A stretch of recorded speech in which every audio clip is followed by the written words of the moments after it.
lung xịt na ta say ngắm gì vui chung ngã chol tha nu nay khut tuôn lăng lung day hình cha cô mà nay gần el pe ta ghen thế kê va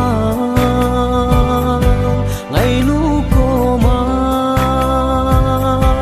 tim thu lên đi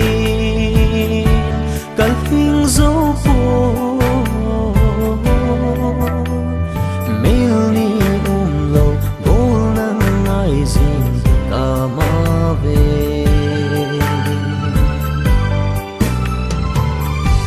min alung day to tim tu suốt na lung lên pul du sil pul bang na bang gam ta ken thế kê vang nang ma ngày na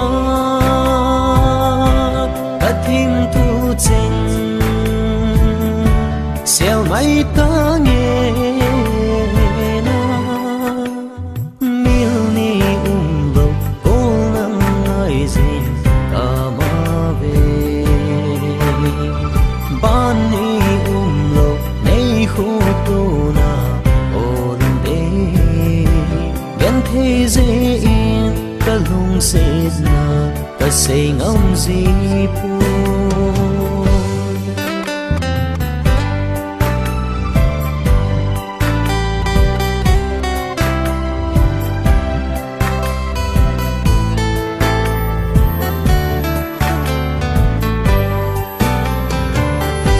chung ngã chung pa thế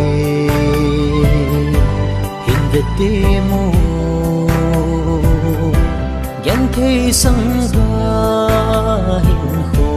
ki lệ na ding in ka chun lệ zo ngày pul đâu hi ngày nu cô mà nay bang sa tu